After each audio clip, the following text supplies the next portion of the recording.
el pecado. Y quiero que podamos recorrer este tema con una mente humilde delante del Señor, con una actitud de mansedumbre, como dice la palabra, y que podamos no solamente verlo por encima. Yo sé que algunos van a decir, sí, yo sé lo que es el pecado, hermano. ¿Por qué me va a hablar de eso si yo tengo claro? Bueno, eso lo vamos a ver en el camino. Le voy a invitar a orar. Ahí donde usted está, por favor, cierre sus ojitos y elevemos una oración al Señor. Padre, te damos gracias, Dios, por tu palabra. Gracias, Dios, porque podemos tener esta guía. El mundo, Señor, se guía por sus propias concupiscencias, sus pensamientos, Dios, y su orden, pero nosotros nos guiamos por tu palabra. Tu palabra es luz en nuestro camino. Señor, tu palabra es tu voluntad para nosotros. Tu palabra, Dios, es lo que necesitamos hoy. Queremos ser una generación encendida en Jesucristo. Queremos ser una generación que está llena de ti, Dios. Una generación totalmente nueva, distinta a lo que ha existido hasta ahora. Hijos tuyos, Señor, que puedan ser luz y que puedan ser verdaderamente sal. Háblanos hoy, Señor. Habla a tu pueblo, Dios, habla a tus hijos, a tu iglesia. Yo te ruego, Señor, que use mi vida por misericordia, pero que seas tú el que ministre hoy, que sea tu Espíritu el que se mueva en medio de la congregación.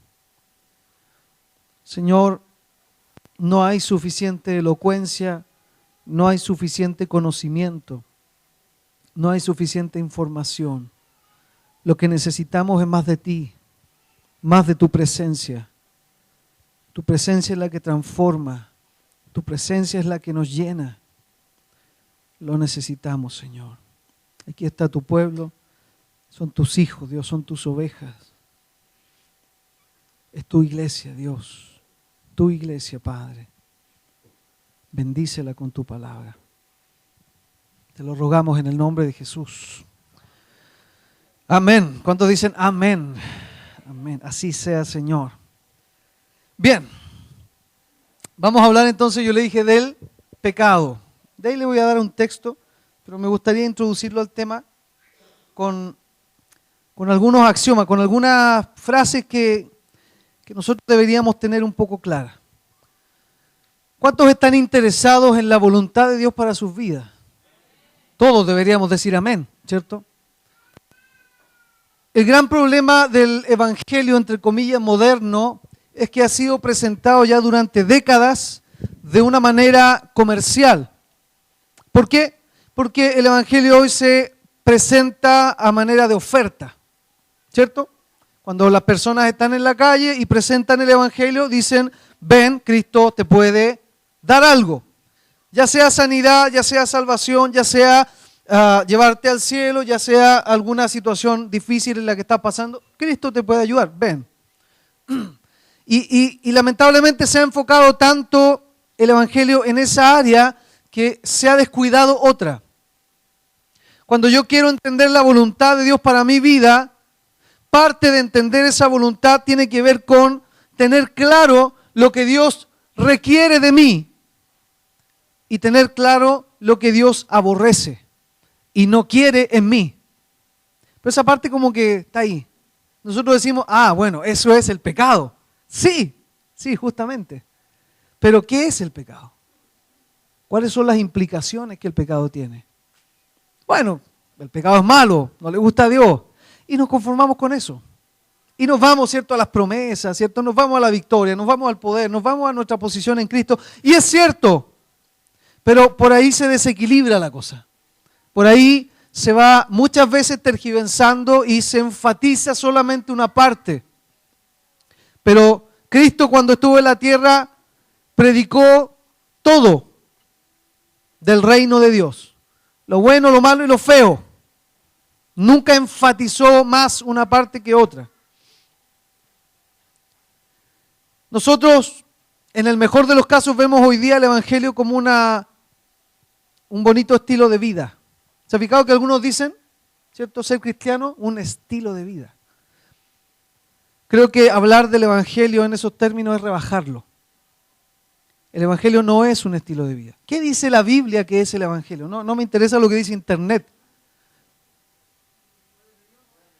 El Evangelio es una buena noticia que viene del cielo a través de Dios encarnado, que usa un poder tan potente y milagroso, más grande que lo que se usó en la misma creación para traer a un hombre que está perdido, muerto en sus pecados, y pasarlo de la perdición a la luz. Y poder hacer que este hombre que estaba totalmente perdido pueda entrar en la misma presencia de Dios. ¿Es el Evangelio un estilo de vida? Rebajamos el Evangelio cuando nos referimos a eso. Es una frase bonita, popular, pero no es bíblica.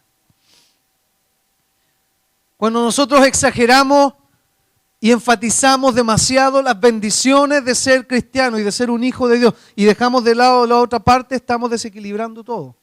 Hoy en la mañana el pastor nos ministraba una palabra que tenía que ver con el equilibrio, ¿cierto? A todos los que estábamos hoy en el liderazgo. Hermanos, hacer la voluntad de Dios para nuestras vidas y saber exactamente lo que Dios aborrece es nuestra responsabilidad. Muchas veces nosotros decimos, bueno, yo para eso voy a la iglesia. Si el pastor tiene que estudiar, el hermano Luis tiene que enseñar y ellos tienen que saber. Yo no sé, yo soy simple, soy un hermanito, una hermanita nomás. No le voy a dar muchas vueltas a eso. Si en la iglesia el pastor sabe. Y si no sabe, le pregunta al hermano Edison. Y si no sabe, le pregunto al hermano Luis. Pero alguien va a saber. Hermano, tú eres responsable de saber exactamente cuál es la voluntad de Dios para tu vida y saber exactamente lo que Dios no quiere ver en tu vida. No hay otro responsable. Lo que hagas con tu vida en el Señor es tu responsabilidad. Es que a mí me cuesta entender, es que yo leo y no me acuerdo.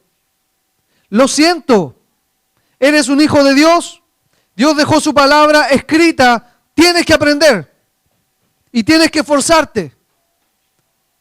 Es que es difícil. ¿Habrá algo imposible para Dios? ¿Y quién mora en ti?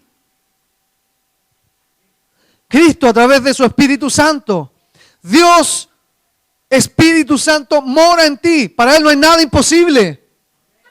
¿Por qué dice que te cuesta? ¿Por qué dice que mejor preguntémosle a otro? Mejor le echamos la culpa a alguien más. Es que me da sueño leer. Hermano, ¿qué estás haciendo con tu vida en el Señor? Nada. Esto es tu vida en el Señor, venir los días domingos a escuchar una palabra que alguien más oró, que alguien más pidió, que alguien más se enfocó en pedirle al Señor. ¿No será un poco cómodo eso? Y permítanme decírselo, ¿no será flojera eso? Si esta reunión de día domingo es tu vida cristiana, hermano, estamos en problemas. Estamos en serios problemas. Esto es una parte solamente de la vida en el Señor. Mateo 12:50 dice, porque todo aquel que hace la voluntad de mi Padre que está en los cielos, ese es mi hermano y mi hermana y mi madre. O sea, ¿quiénes son los de la familia de Cristo que está hablando ahí en Mateo? Los que hacen la voluntad. Ah, pero hermano, yo hice la oración de fe, yo soy hijo de Dios. Sí, mira, si naciste de nuevo, sí.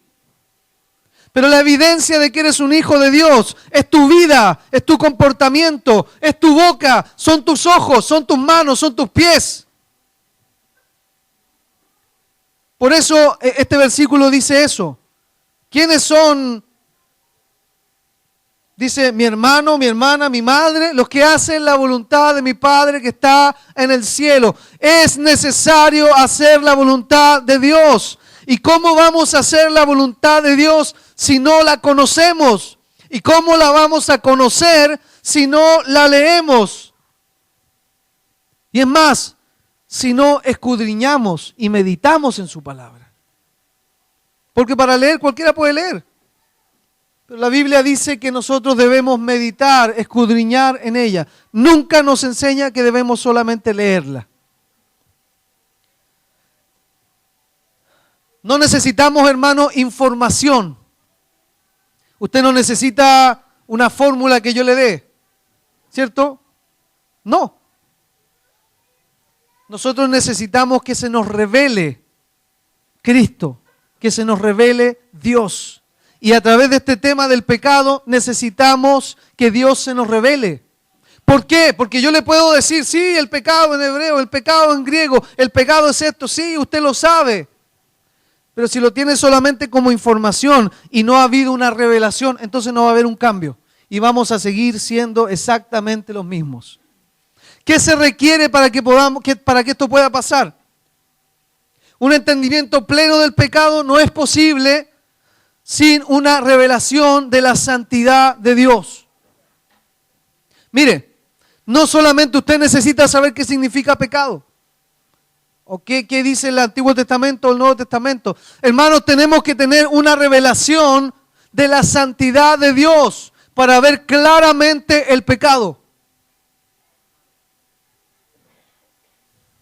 Isaías 6:5 dice, entonces dije, ay de mí que soy muerto, porque siendo hombre de labios inmundos y habitando en medio de pueblo que tiene labios inmundos, han visto mis ojos al Rey Jehová de los ejércitos. ¿Qué le pasó a Isaías? Isaías estaba en la misma presencia de Dios, presenció una manifestación gloriosa de la santidad de Dios. Pero ¿cuál fue la reacción? Tanta santidad deja en evidencia mi pecado. Tanta gloria deja en evidencia mi pequeñez, mi insignificancia. Si yo no entiendo y no me interesa la santidad de Dios, no voy a poder ver claramente el pecado que está en mí. Dice que él se sintió tan terrible en la presencia de Dios que se sintió morir. Simplemente voy a morir. ¿Y qué mencionó? Ojo con esto, entre paréntesis. Soy hombre de labios inmundos y habito en pueblo que tiene los labios inmundos. Para los que dicen que de repente alguna palabrita por ahí no significa nada. Isaías se sintió morir porque su pecado, aunque era tan simple para nosotros, estaba delante de esa santidad abrumadora de Dios. Jueces 13:22, y dijo Manoa a su mujer, ciertamente moriremos, porque a Dios hemos visto. Cuando viene el ángel de Jehová y se manifiesta a su esposa y luego a él, y le dicen que ellos van a tener un hijo, que usted después va a conocer como Sansón en la Biblia, ellos vieron al ángel de Jehová. Y luego de recibir el mensaje, la reacción de Manoa, el padre de Sansón, ¿cuál fue? Vamos a morir.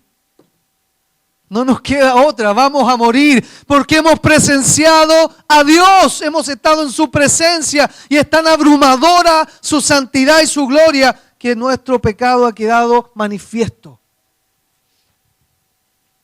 Apocalipsis 1:17, cuando le vi caí como muerto a sus pies. ¿Quién está hablando ahí? El apóstol Juan. ¿Dónde estaba? En la misma presencia de Dios. ¿Qué le pasó? El apóstol, él caminó con Cristo, era el discípulo amado. No, él no tiene pecado, no tiene de qué avergonzarse delante de la presencia de Dios. Es más, está ahí en una isla, desterrado por causa del Evangelio, pero aún así siendo un hombre extremadamente piadoso, estar en la presencia de Dios provocó en él sentirse que se moría. Pero nosotros pecamos y no sentimos nada. Qué raro, hermano. ¿No será que nos hace falta una revelación de la santidad, de la gloria de Dios en nuestras vidas? Ah, hermano, usted me está diciendo que yo necesito ir al cielo. 3 días en el cielo, 40 en el infierno y otros tantos no sé dónde, en el purgatorio, no sé. Eso no existe, hermano, por si acaso. ¿Necesitamos ir al cielo? No, no. ¿Dónde estaba Manoah? En la tierra. Cuando Cristo se manifestó a sus discípulos, ¿dónde estaban? Dice que tomó a 2 de sus discípulos, fue ahí al monte y se glorificó delante de ellos. ¿Y qué le pasó a los discípulos? ¿Se acuerda usted? Se sintieron como que se desmayaban. Sintieron como que se iban a morir y no entendían nada. ¿Dónde estaban? En la tierra. No es necesario ir al cielo para esto, hermano. Dios nos dejó su palabra. El asunto es que nos interese saber cuál es el corazón de Dios con respecto a estas cosas. No solamente los beneficios. Beneficios. ¿Qué requiere Dios? ¿Qué me pide Dios? ¿Qué me prohíbe Dios? ¿Qué Dios me dice? Ahí no te quiero ver. En esa situación no quiero que estés. La única forma es que tengamos y mantengamos un encuentro con el Cristo resucitado. Necesitamos eso. Muchos aquí probablemente han tenido un encuentro con el Cristo histórico. ¿Conocen a Cristo? Sí, Cristo existió 2000 y tantos años, sí. No nació en el año 0, nació como en el 5 antes de Cristo, sí. Sí, yo entiendo esas cosas, ¿cierto? Estuvo en la tierra, sí, la mamá, el papá, viajó, volvió, todo, sí, hermano, es la Navidad, nos acordamos de él y toda la cosa, sí, Cristo. ¿Pero se te ha revelado Cristo? ¿Se te ha revelado Cristo? Eso ha hecho que entables una relación personal con Él, de tal manera que tu vida nunca más fue la misma. Y hoy Él sigue cambiando cosas. Sigues arrepintiéndote, sigues avanzando. Necesitamos eso. No podemos tener un entendimiento pleno del pecado sin entender claramente, tener una revelación de la santidad de Dios. Es importante. Hoy no me voy a enfocar en la santidad porque la santidad nos llevaría tanto más, pero sí voy a hablar del pecado. ¿Qué es el pecado? A ver, que alguien me ayude aquí. ¿Qué es el pecado? Todos dicen, yo no voy a hablar porque siempre va a estar equivocado. Errar el blanco, muy bien, muy bien. ¿Quién más? Pecado. Estar apartado del Señor, ¿ok? Eso es más parecido a la muerte. ¿Qué más? ¿Cómo? Ya,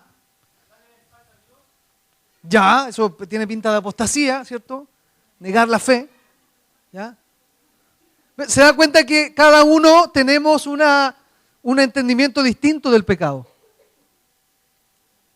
¿Quién es Cristo? El Hijo de Dios, Dios. Ahí coincidimos al tiro, hermano, ¿cierto? Cuando usted nace de nuevo en Cristo, ¿qué es? Estamos claros. ¿Por qué del pecado no coincidimos? Qué raro, ¿cierto? ¿Será que no le hemos dado muchas vueltas a este tema? La gente dice un error, pecado es un error. Eso sí que es un error, decir que es un error. Errar el blanco, claro, hay una definición, ¿cierto? Que viene del hebreo, ¿cierto? Que no atinarle y por tanto no ganar el premio. Hay que completar la frase. Siempre se dice errar el blanco, pero no se dice las consecuencias. Algo prohibido por Dios, algo malo, no, pecado, no malo, no entrar ahí. Pero debemos tener nosotros un entendimiento claro y hablar el mismo idioma. Somos hijos del mismo Padre. Por favor, vaya al texto. Primera de Juan 3:4, y ahí yo le pido ayuda a mis hermanos para que puedan poner el texto. Primera de Juan capítulo 3, versículo 4. ¿Qué es el pecado? Primera de Juan, capítulo 3, versículo 4.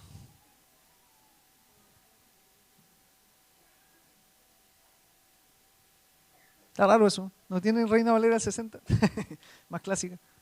NBI no, NBI no. Y dice así, si usted lo tiene en su Biblia, todo aquel que comete pecado infringe también la ley, pues el pecado es infracción de la ley. ¿Qué es el pecado? Pecado es infracción de la ley. Mire, ahora ya estamos hablando el mismo idioma. Qué bueno eso. Pero esto hay que entenderlo, porque usted me podría decir, hermano, yo no soy judío. Yo no tengo, ¿qué ley? Si Cristo vino, ¿cierto? Y se echó al bolsillo. No, cuidado, hermano, cuidado con eso. Cuidado con eso. ¿Quién está hablando aquí? El apóstol Juan. Cuando el apóstol Juan está hablando, no tiene el diccionario, el Vine, ¿cierto? En la mano para escribir su carta. No tiene el comentario de Jameson, Fassett y Brown, ¿cierto? No tiene el Nelson, ¿cierto? El Nelson, es una cosa gigantesca. ¿sí? No tiene eso. ¿Qué tiene Juan? Tiene el Antiguo Testamento. Ese es su diccionario. Entonces, cuando él dice, todo aquel que comete pecado infringe también la ley. También, ojo, está incluyendo, dice también la ley. ¿Por qué? Vamos a analizar un poquito este versículo. ¿A quién escribe Juan? ¿A los judíos? No, a las iglesias que estaban dispersas por ahí por el sector de Éfeso, alrededor. Iglesias quizás pequeñas que estaban luchando mucho. Está escribiendo a cristianos, no tan solo a judíos. Probablemente dentro de esa iglesia habían algunos judíos. ¿A qué ley se refiere? A la ley mosaica. Sí, a la ley que Dios le entregó al pueblo a través de Moisés. Si usted se fija, cuando Cristo en el Nuevo Testamento habla de los mandamientos, siempre, ineludiblemente, indefectiblemente, Él va al corazón del mandamiento. No solamente nombra el mandamiento. Él no dice, no, es que en la ley dice no matarás, entonces ustedes no tienen que matar. Nunca Cristo fue tan simplista. ¿Por qué? Porque es Dios el que está hablando y Él conoce exactamente el corazón de Dios que está detrás de ese mandamiento. Los mandamientos representan el corazón de Dios.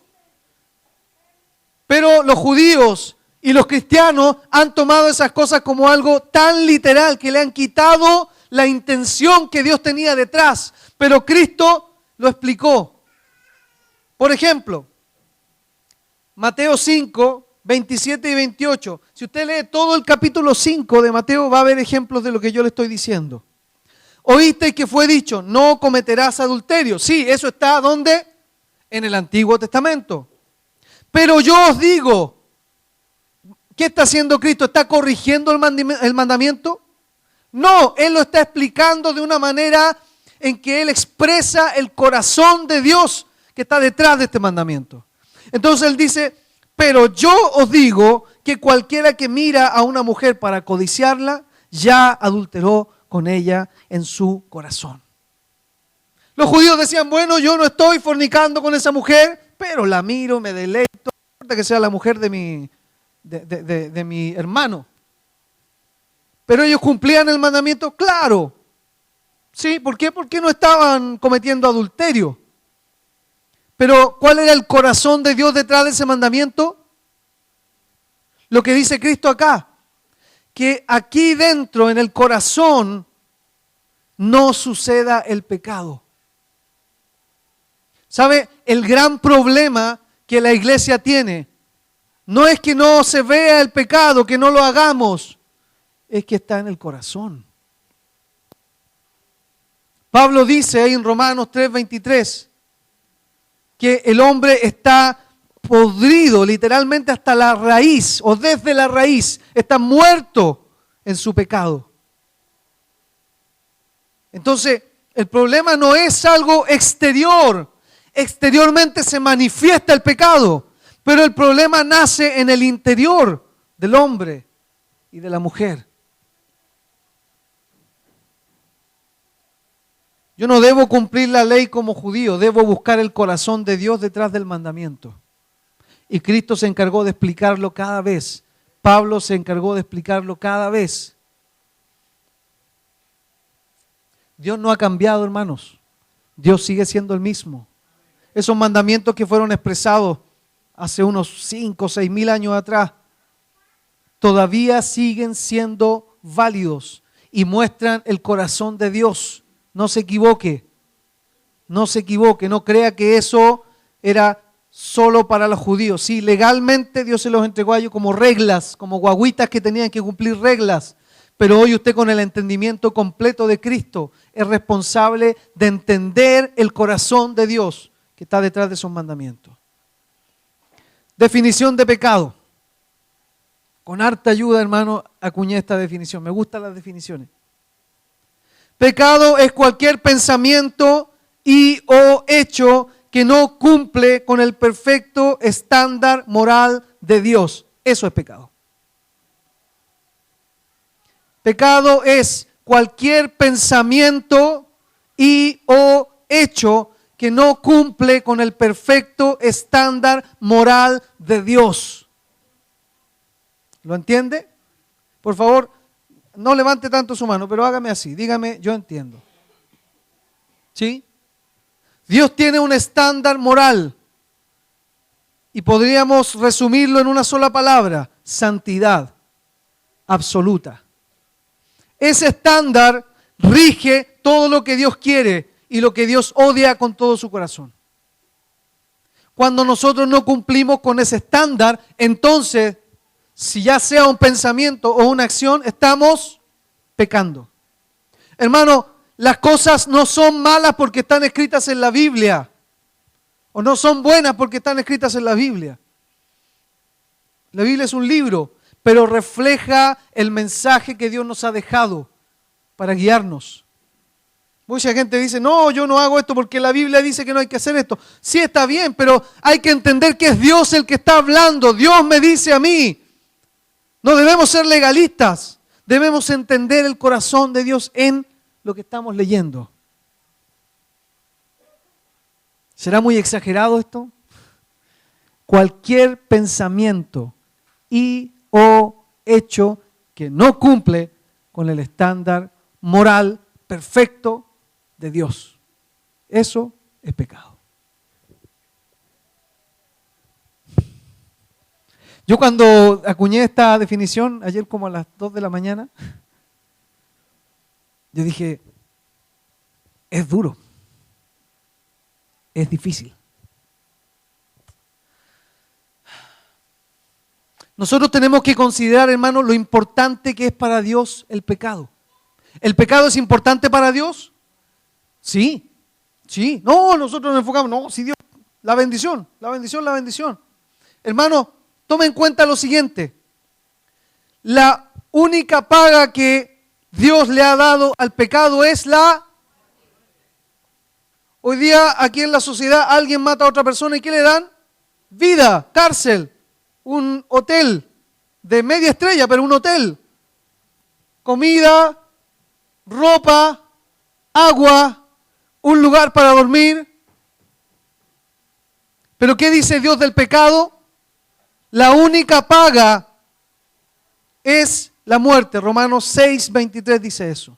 No es cárcel, no es un castigo momentáneo, no hay que pagar una suma en dinero, una multa, no. Hermano, Dios estableció pecado igual muerte. Dios aborrece el pecado, hermanos, de una manera que no lo podemos entender. Cuando Dios en su santidad plena, en sí mismo, no aloja nada que se parezca a pecado. Cuando esas cosas están cerca de Él, Él las aborrece porque no son parte natural de Dios, porque no están en Él, no están en ninguna de sus características personales, no están en su carácter. Por eso Él odia el pecado. El pecado es tan terrible y tan horrible que no había otra forma. Dios tuvo que encarnarse Él mismo y morir y llevar sobre sí, ¿qué cosa? ¿Es importante el pecado, hermano? Si no fuera importante el pecado, entonces ¿por qué Dios no mandó a su propio Hijo? Podría haber mandado un ángel, si no fuera tan importante. Podría habernos dicho, hermano, junten hartas vacas y mátenlas como en el Antiguo Testamento y estamos listos. Pero Dios mandó a su propio Hijo, hermano. Esto es importante, es trascendental. No podemos dejarle de mirar esta realidad o mirarla con poca importancia. Pero estamos enfocados en la bendición.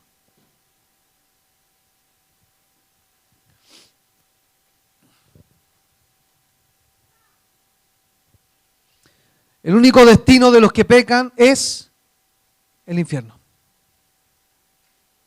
Así de sencillo. Dios es tajante.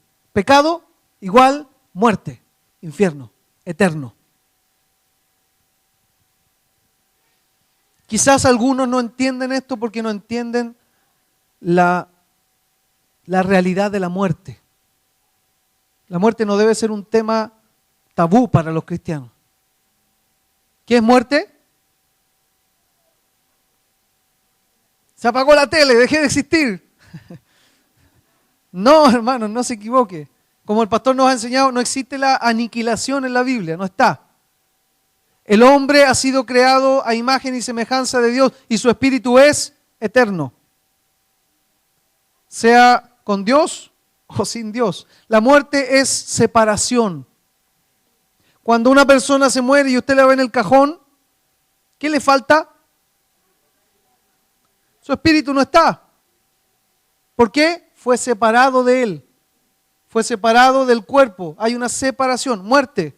Pero dejó de existir en todo lugar. ¿Está en algún lugar? Probablemente. Tu cuerpo está ahí, pero ya no está lo que tenía dentro. El ser de verdad, porque usted no es lo que se ve por fuera, usted es lo que está en este vehículo, dentro, habitando. Entonces la paga del pecado es muerte. ¿Qué es muerte? Separación total, absoluta y eterna de Dios. Eso es muerte. No hay como eso. No hay un castigo más terrible. Porque el que está separado de Dios está en un sufrimiento eterno, para siempre y por la eternidad. Porque no puede morir, no puede ser aniquilado.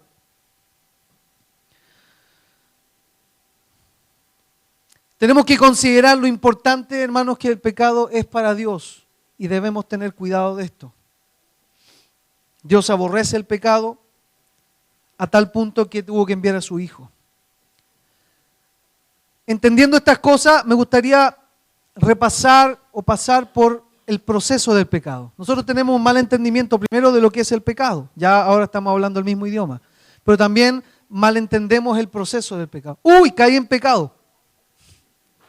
Es como que de repente el hermano va caminando, ¿cierto? Y se cayó al hoyo y ¡uy! Caí del pecado. Señor, Señor, ayúdame. Y como que Dios le tiene que tirar una cuerda y de nuevo va caminando por el camino y se cae a otro hoyo. Hermano, la cosa no es así. No nos engañemos, como dice Santiago. Vaya a Santiago 1:12. Vamos a leer ahí 3 versículos, 12, 13 y 14 y 15. Quise poner el 12 para que no sonara tan feo, porque desde el 13 en adelante suena. Dice Santiago 1:12 en adelante: bienaventurado el varón que soporta la tentación, porque cuando haya resistido la prueba, recibirá la corona de vida que Dios ha prometido a los que le aman. Cuando alguno es tentado, no diga que es tentado de parte de Dios. No diga eso. Porque Dios no puede ser tentado por el mal. No hay mal en Dios. Dice, ni tienta a nadie. ¿Cómo Dios va a tentar con el mal a alguien si en él no existe? ¿Cierto? Sino que cada uno, y aquí viene el proceso del pecado. 14. Sino que cada uno es tentado cuando de su propia concupiscencia es atraído o seducido. Entonces la concupiscencia, después que ha concebido, da a luz ¿qué cosa? Y el pecado, siendo consumado, da a luz ¿qué cosa? ¿Dónde comienza el pecado? En el corazón. ¿Qué es el corazón? El asiento de nuestros anhelos, de nuestros deseos, del ser, de lo que yo soy. Ese es el corazón. Y ahí está alojado ¿qué cosa? Muchas veces está la naturaleza pecaminosa. Pablo lo describe claramente en el capítulo 7 ahí en Romanos. Y él dice, queriendo hacer lo bueno hago lo malo. Maldito, ¿cierto? ¿Cierto? Que el pecado mora en mis miembros, dice él. Sí, el pecado es una realidad, sí, pero debemos entenderla. Si nosotros no cuidamos lo que está en nuestro interior, entonces el pecado se va a manifestar en nosotros de manera exterior, se va a ver, nos va a ganar. La concupiscencia, ¿qué es concupiscencia? Pensamientos lujuriosos.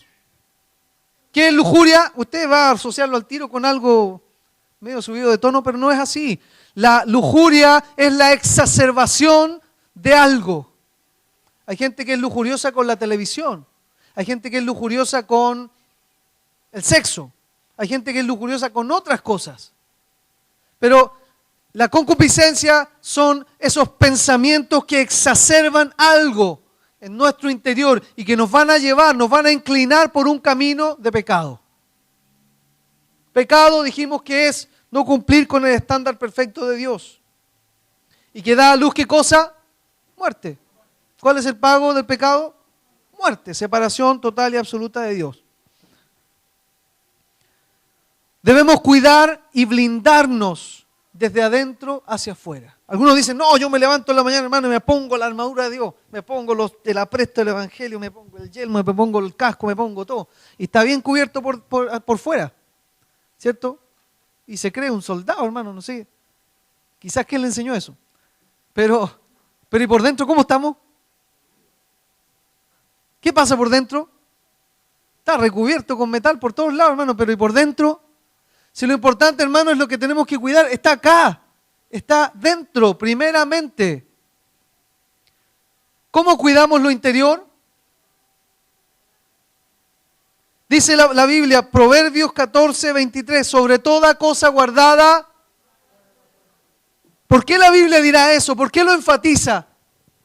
Sobre toda cosa guardada, guarda tu corazón. Eso es lo que tú tienes que blindar. Tú tienes que protegerte desde adentro hacia afuera. Porque nosotros estamos muy, ay, es que no tengo que mirar eso, es que no tengo que ver esto otro, es que tengo que prohibirme esto otro, es que no me tengo que juntar con esta persona. Pero ¿qué hay dentro de ti? A veces algunos cristianos viven una vida de prohibiciones y no es así. El Evangelio es libertad. ¿Pero por qué nos estamos prohibiendo? Porque estamos más preocupados de lo externo, en vez de blindar nuestro corazón. Cuida tu corazón, guárdalo sobre toda cosa. ¿Qué es todo? Todo, ¿cierto? ¿Qué es lo más importante? No, guarda tu mente, no, guarda tus manos, no, guarda tus ojos. No, es que Cristo dijo, si tu ojo, sácatelo, si tu mano, córtatela. Pero ¿qué dice la palabra? Sobre toda cosa guardar. Mira, si hay algo que tienes que cuidar en este mundo, es tu corazón, dice la Biblia. Si yo lo pudiera parafrasear de esa forma. Primera de Timoteo 4:16. ¿Qué le dice el apóstol Pablo a Timoteo? Cuídate de ti mismo. El mensaje en el Antiguo Testamento sigue siendo el mismo en el Nuevo Testamento. ¿Qué le dice el apóstol? Cuídate de ti mismo. Y luego le dice de la doctrina. Debemos cuidar nuestro interior. Se me había ocurrido esto, pero no me preparé mucho. Lo voy a hacer igual. Permiso.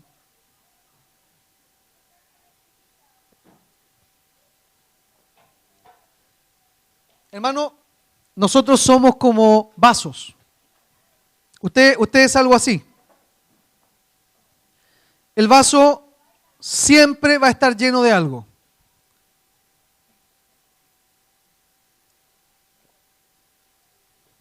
¿Qué tiene este vaso ahora? ¿Qué más? Excelente, qué observador, mi hermano. ¿Cierto?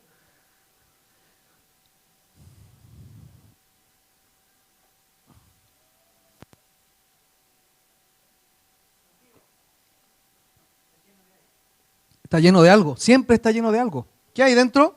¿Nada? No, no existe eso. Hay aire, ¿cierto? Usted es esto. O sea, perdón, este no es un vaso, pero vamos a compararlo con esto. Ahora, ¿de qué está lleno usted?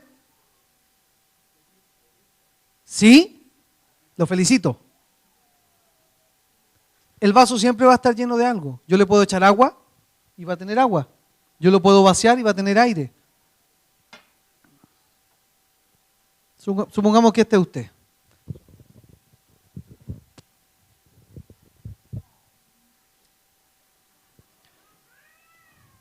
Perdón. Voy a traer una cucaracha, pero no hay en la casa. Entonces. Pero usted entiende la idea, ¿cierto? ¿De qué está lleno el vaso? De agua. Y el agua está sucia. ¿Usted se tomaría esta agua después de ver lo que yo hice? ¿Y por qué le ofrecemos esta adoración al Señor? ¿Por qué le traemos agua contaminada al Señor? ¿Por qué nos presentamos delante de Él así, como este vaso? Como un vaso que nosotros mismos no nos tomaríamos.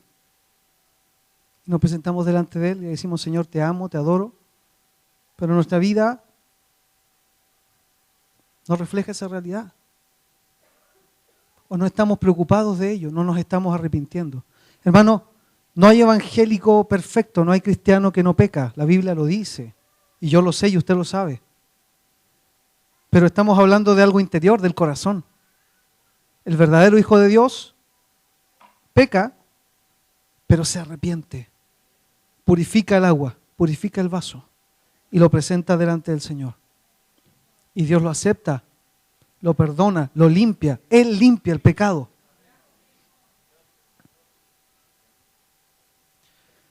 Hermano, así de terrible es presentarse delante del Señor con una vida de pecado. Usted me dirá, pero es que yo soy hijo de Dios, sí, el Señor ya me libró de esas cosas. Sí. Cuando Juan le escribe a la iglesia, le escribe a la iglesia.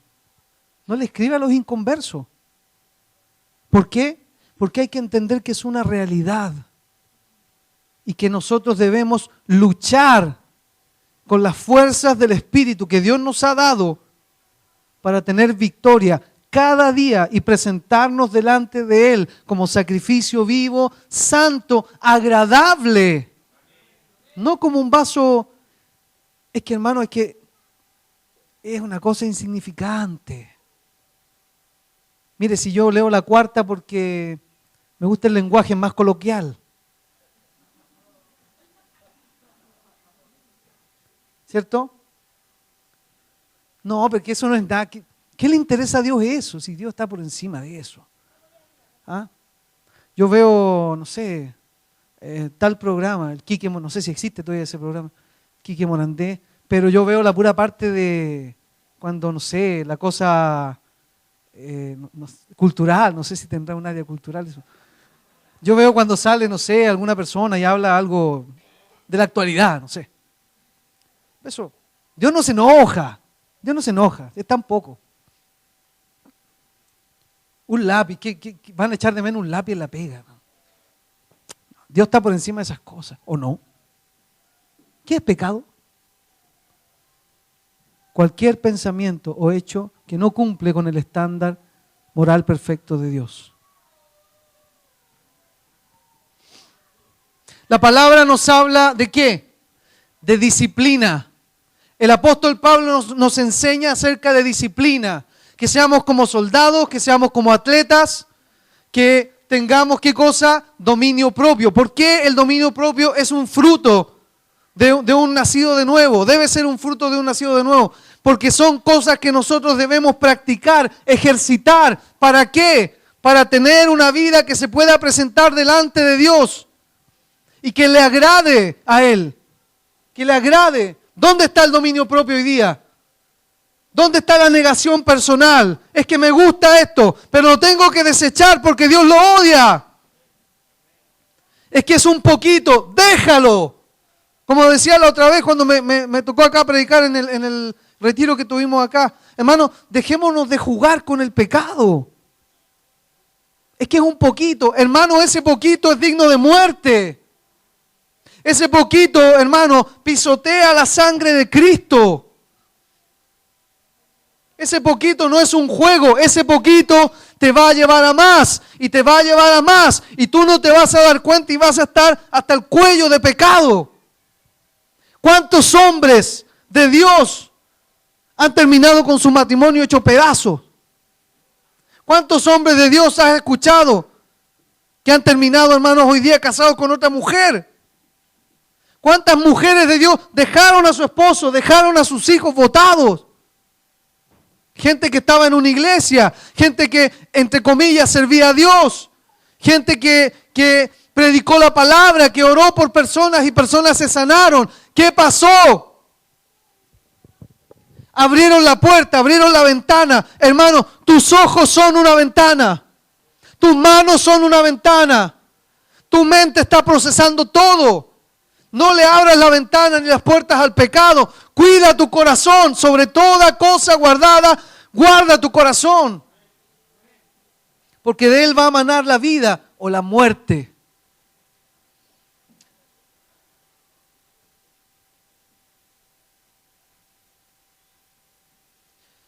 Quizás a esta altura usted me dice, es imposible. Se puso muy densa la cosa. Para ti es imposible. Para mí es imposible. Perdón, para usted. Para usted es imposible. Para mí es imposible. Pero el Espíritu Santo que mora en nosotros, que es Dios manifestado, de alguna forma que nosotros no entendemos, Dios puede estar en mí y en usted. Y para Él no hay nada imposible, nada imposible. El apóstol Pablo expone la ley del pecado, pero también, si usted va ahí al capítulo 8, del 1 al 4, dice él, porque ya no hay condenación para los que están en Cristo, porque la ley del Espíritu de vida en Cristo Jesús me ha librado de la ley del pecado y de muerte.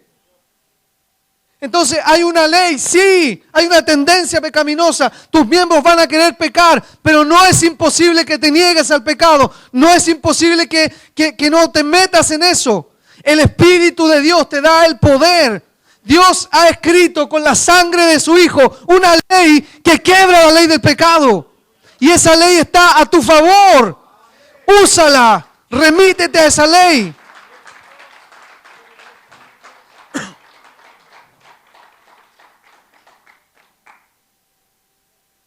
Romanos 8:4 dice, los que no andamos según la carne. ¿Qué es andar según la carne? Pecar.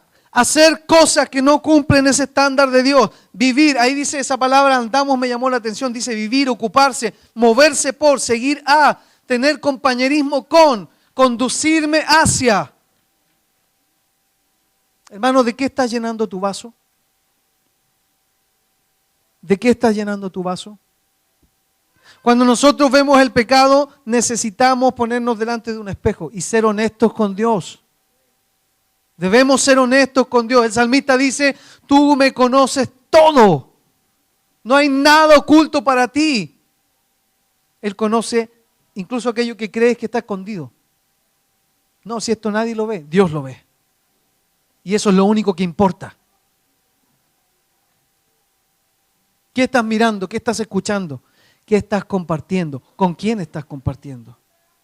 Eso es lo que está llenando tu vaso.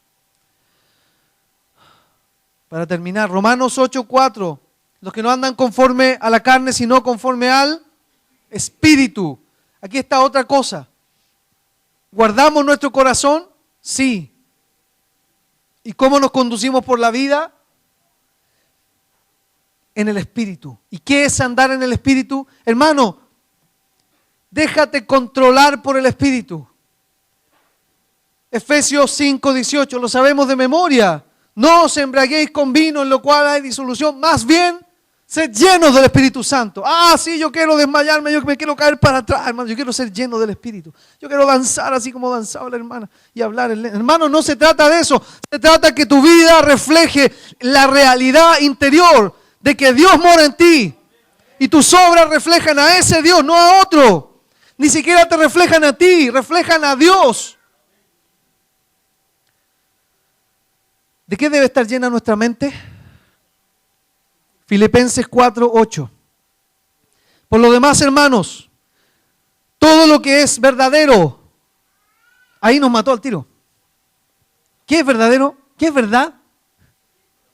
Dios. No hay otro parámetro de verdad, no existe.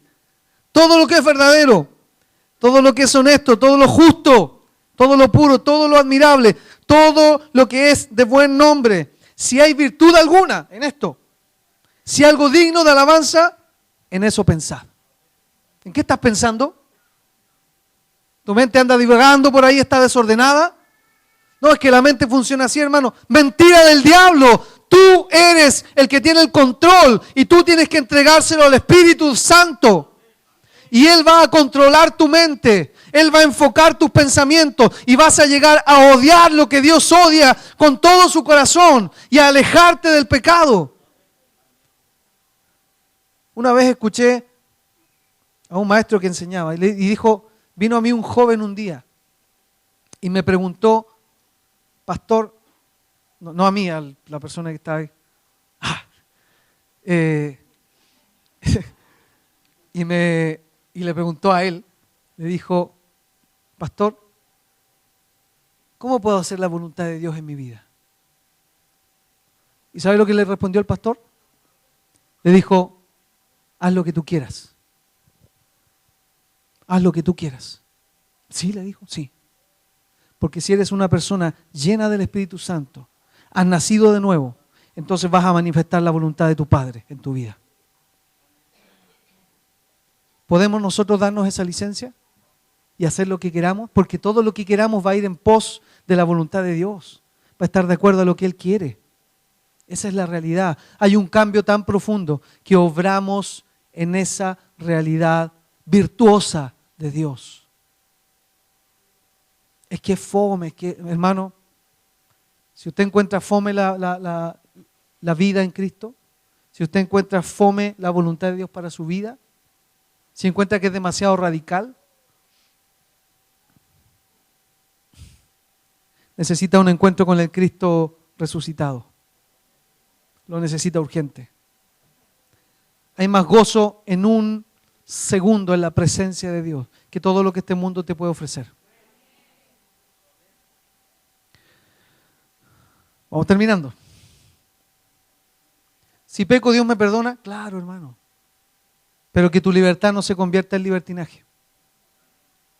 Un pastor dijo, no, yo podría ir a un prostíbulo ahora mismo y meterme ahí con las mujeres y volver, y Dios me perdona. Sí. Pero ¿sabe qué? El hecho de que esté pensando así no refleja un verdadero hijo de Dios. Eso es libertinaje. Y los que toman la sangre de Cristo derramada en la cruz para eso, están negando un cambio verdadero en sí mismos. No han sido transformados. Yo no estoy enfocado en cuántas cosas puedo hacer que Dios me perdone. Estoy enfocado en cuántas cosas puedo hacer para agradarle cada día. Cuando te levantas en la mañana y abres tus ojos, tu pregunta debe ser, ¿qué puedo hacer hoy para dar gloria a Dios con mi vida? ¿Qué puedo hacer hoy para que Él se agrade más de mí? No buscar el resquicio. Voy a andar por los límites de la moralidad de Dios. A ver si me caigo, a ver si no me caigo, a ver si Dios me perdona. No juguemos con eso, hermano. El verdadero Hijo de Dios siempre estará pensando cómo agradar al Padre, no cómo defraudarlo menos. Final. Y aquí viene la parte de los beneficios. ¿Sabe? Yo podría poner ahí, en el bosquejo, un montón de cosas. Oh, sí, las prosperidades del cielo. Dios abrirá las puertas, los portones, hermano, correrá las rejas de corredera del cielo para ti. Dios traerá carretones llenos de bendición, hermano. Micro, tolva. Y Dios te prosperará hasta que te salga la prosperidad por las narices. Pero, ¿sabe, hermano? Creo que nuestro foco sigue siendo el equivocado. Si realmente somos hijos de Dios, el mayor beneficio que hay en entender esto y en ponerlo en práctica en nuestra vida es que Dios se agrade de nosotros. Punto. Pero, como no soy tan malo, y Dios es Dios es bueno, yo no soy tan malo. Salmo 128, a ver si lo puede poner mi hermano arriba. Usted se lo debería saber de memoria. Salmo 128. Bienaventurado. No, eso no es. No, Salmo 128. Bienaventurado. Ahí está, por favor, leámoslo juntos. Dice, bienaventurado todo aquel que teme a Jehová, que anda en sus caminos. Siguiente. Cuando comieres del trabajo de tus manos, bienaventurado tú y tendrás bien. Está como rara esa versión. Siguiente. Tu mujer será como parra que lleva fruto a los lados de tu casa, tus hijos como plantas de olivas alrededor de tu mesa. Dejémoslo hasta ahí. ¿Quién es el que tiene esta tremenda bienaventuranza? El que teme a Jehová. Y todo lo que yo le he dicho hoy tiene que ver con ¿qué? Con temer a Dios, con tener un temor reverente, con decir, Señor, ¿cómo puedo agradarte más? Los varones aquí, ¿quieren tener una mujer como esa? Tema a Jehová. ¿Quieren tener hijos como eso? Tema a Jehová. Mujeres, háganlo, teman a Jehová. Y serán personas extremadamente bendecidas. Yo no le voy a ofrecer auto, no le voy a ofrecer casa. La bendición de Dios es espiritual y va a partir por tu corazón. Un corazón limpio que vas a entregar libremente al Señor cada vez que te presentes a Él. Póngase de pie, por favor. No tengo idea a la hora, si alguien... A ver. Oh, ya, una hora. Amén. Traté de reducirlo lo más posible. Hermano, ha llegado un punto en la historia de la iglesia, y no digo de esta congregación, sino de la iglesia de Cristo, en que tenemos que comenzar a ser radicales. Dios no quiere un pueblo distinto. Dios no quiere gente que tenga un estilo de vida distinto. Dios quiere hijos que se dejen guiar por Él. Personas que estén dispuestas a darle la espalda al pecado y a todo lo que se le parezca al pecado. Personas que estén enfocadas en buscar la voluntad de Él, cómo agradarle a Él y no las cosas que a Él le desagradan. ¿Quieres ser tú uno de esos? Solo depende de que tú te dispongas en las manos del Señor. Tú no tienes la capacidad, pero el Espíritu que Dios ha puesto en ti, ese puede hacer todos los cambios, te puede dar el poder para vencer cada día esta realidad. Padre Santo, te doy gracias por tu palabra, gracias por tu iglesia, gracias por estos hermanos, Dios, que han dispuesto su corazón para escuchar tu palabra. Bendíceles, Señor. Si ellos hoy han de hacer un compromiso, que lo hagan contigo, Señor, que no lo hagan con el hombre. Padre, si ellos quieren hoy comenzar una vida radical y extirpar de sus vidas todo aquello que está de más, que simplemente está de adorno, Señor, que no edifica, que no me ayuda a avanzar, que claro, no me hace retroceder, pero está de más. Padre, en el nombre de Jesús, tu bendición caiga sobre ellos. Tu bendición caiga sobre quienes hoy están tomando la decisión de vivir vidas conforme, Señor, a tus propósitos, a tu voluntad. Padre, que han decidido temerte con todo su corazón. Bendíceles, Padre Santo. En el nombre de Jesús, tu bendición caiga sobre nuestras vidas y nos ayudes a poder llevar a cabo tu palabra y poner por obra tu voluntad. Gracias, Padre Santo. Gracias, Señor, en el nombre de Jesús. Amén y amén. Que Dios les bendiga. A tus pies arde mi corazón. A tus pies te entrego lo que soy. Es el lugar de mi seguridad.